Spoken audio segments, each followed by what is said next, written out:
I used to have really low energy levels. I'd have 7 to 8 hours of sleep. I'd be relying on coffee because I thought that would help. And I tell myself every day, okay, I'm going to be productive. I'm really going to get to it.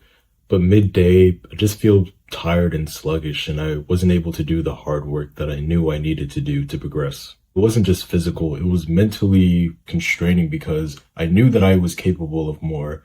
I just didn't have the energy to do it. And honestly, low energy is very expensive. Your workouts are softer, you think slower, you procrastinate more often, and you waste all this time on cheap dopamine because you don't have enough energy to do the hard things. As years pass and you look back thinking, wow, I could have done much more. It wasn't because you lacked ambition, it wasn't because you were lazy, you just didn't have enough energy.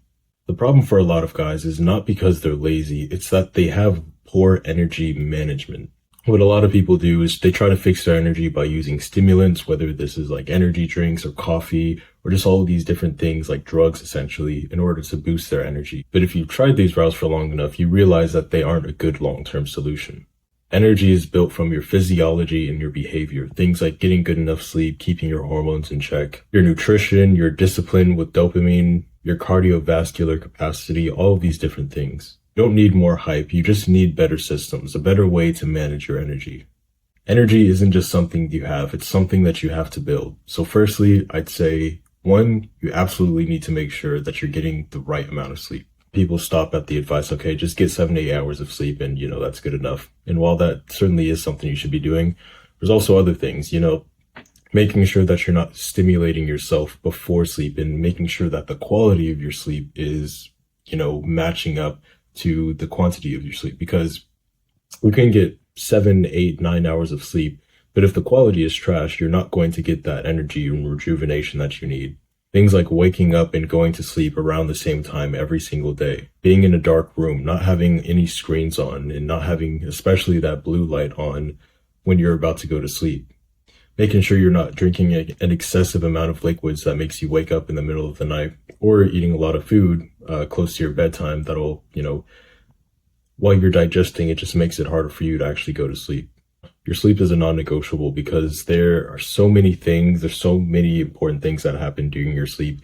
And if you can get the quality and the quantity of sleep that you need every single day consistently, that's going to be a huge benefit to you. It may mean that on the weekends when you want to go out and party and just like chill out with friends late night, you may have to sacrifice a little bit of those times just so you can get more consistent sleep, just so you can have more energy. It's a sacrifice that's uncomfortable to make at first, but it's definitely worth it. Or alternatively, if you don't want to do that, just wake up later in the day if that's something that works for you. But just make sure that you're going to sleep at the same time every single day. Stop having screens on right before bed. Stop stimulating yourself. Stop eating food right before bed. Make sure that you're in a dark room. If you need to have a sleep mask or, have blackout windows or the curtains rather, just make sure that you're getting the best quality sleep that you possibly can. Next is you need to remove all of the things that are taking away energy without you even realizing it. Things like watching porn and, jacking off and whatever. We all know that, okay, this takes a lot of energy, like once you ejaculate and whatever. Things like eating these low quality junk foods that are really processed and have all these seed oils and stuff, it just drains your energy. Constant scrolling, late night stimulation, doing a lot of these stimulating things, it just takes a lot of your energy away, a lot of your time, focus, and attention, and it slowly drains everything that you have.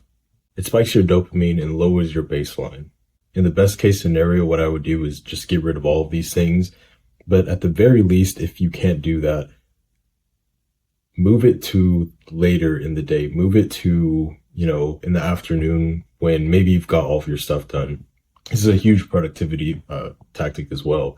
If you can do the hard work as soon as you wake up, like in that first few hour windows where you have the most energy, when you've just woken up, when you are the most refreshed that you'll ever be. I mean, it is different with some people, but for the most part, people, as soon as you wake up, you're going to be the most refreshed. You're going to have the most energy to be able to do those hard tasks.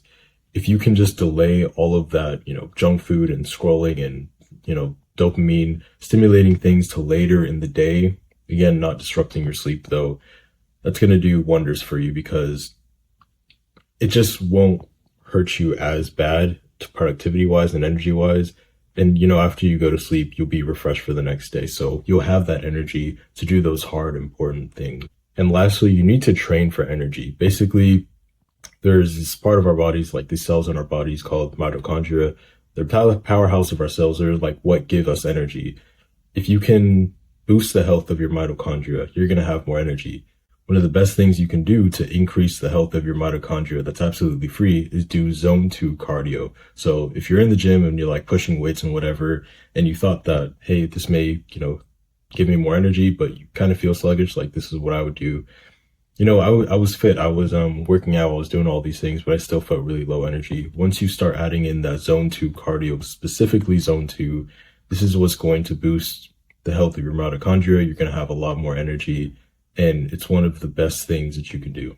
With zone 2 cardio, you're basically training your stamina, and you're able to have energy for a lot longer. So it's definitely one of the practices that if you're already, a person who likes to work out, definitely by adding this, specifically zone 2 cardio, you can do some more research about it if you want to, but it's a real game changer. When you fix your energy, you stop negotiating with your alarm. You're able to execute more. You're able to think clearer, train harder. Low energy men talk about achieving goals. High energy men actually go out and achieve them.